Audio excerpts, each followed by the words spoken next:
Esse rapaz tinha 16 anos quando começou a apresentar alguns sintomas depressivos.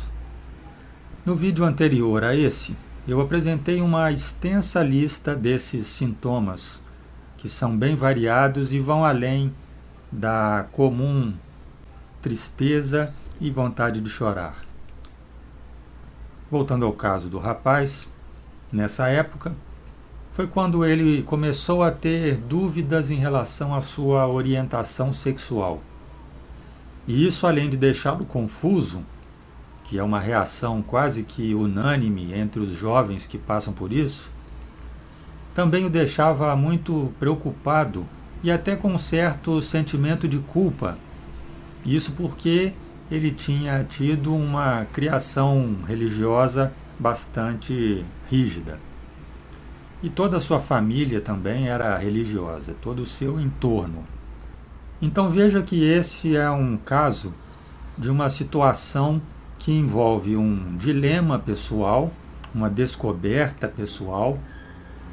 Aí se somam dificuldades adicionais devido ao contexto social da pessoa, e ainda tudo isso coincide com uma época de fragilidade, que é a fase de desenvolvimento da adolescência.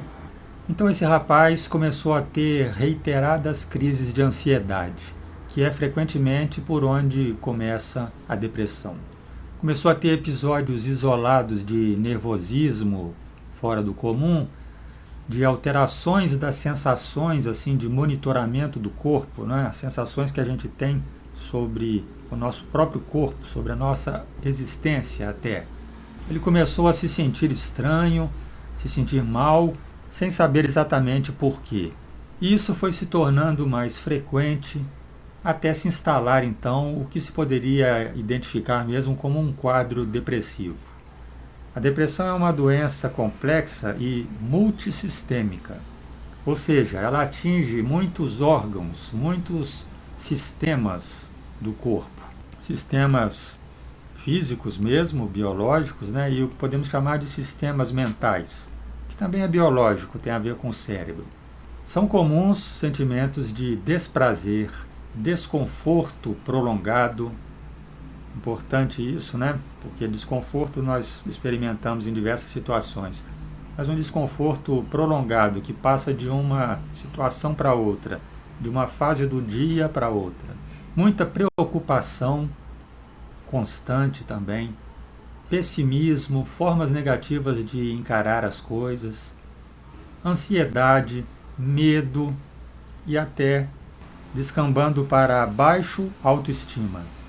Porque a pessoa observa a si mesma, observa o seu próprio quadro e fica decepcionada consigo mesma por estar naquela situação de fragilidade tão grande. Então vocês estão vendo que podem ter muitas formas de uma pessoa se sentir mal e essas formas podem se combinar. Às vezes preponderam mais algumas, outras vezes são outras. Então, além da área emocional, que é o comum, a depressão também afeta a cognição. Pode acontecer aí, por exemplo, uma sensação que as pessoas descrevem como estar com a cabeça ruim. Elas passam a ter dificuldade de concentração e problemas de memória também, que pode ser dificuldade de lembrar de coisas antigas, de localizar certos episódios no tempo, ou esquecimentos de coisas mais recentes.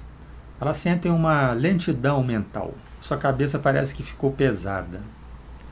E tem os diversos sintomas físicos também, que eu falei no vídeo passado, cansaço, alterações do sono, do apetite, etc. Esse caso 2 é de outro jovem da mesma idade, 16 anos. Ele começou a manifestar problemas que primeiro foram percebidos na escola. Foi um professor que comunicou aos pais. Então você veja que ele deu a sorte de ter um professor mais atento e mais interessado. Primeiro, que percebeu os sintomas. E segundo, que teve o interesse de chamar os pais para conversar a respeito, né? Muitos professores poderiam achar que aquilo ali não fazia parte das suas funções de lecionar. O professor percebeu que o aluno tinha perdido o interesse nas aulas e nas atividades com os colegas. Até então ele tinha sido um bom aluno, boas notas e muito dinâmico, comunicativo, mas então começou a se mostrar distante, com pouca atividade. Então esse jovem não tinha os sintomas de tristeza e de chorar frequentes, mas frequentes eram as oscilações de humor e a sonolência durante o dia, quadro que explicava a apatia que o professor percebeu nas aulas. E o quadro, depois de um ano, piorou para uma falta de vontade de viver mesmo, e falta de disposição total de sair até da cama pela manhã. O jovem acordava, ficava na cama por horas, ou então levantava, lavava o rosto, tomava café e voltava para a cama. Mas veja que esse foi o caso desse jovem. Não é necessário que chegue ao ponto da pessoa não conseguir sair da cama pela manhã para você dizer que ela está com depressão.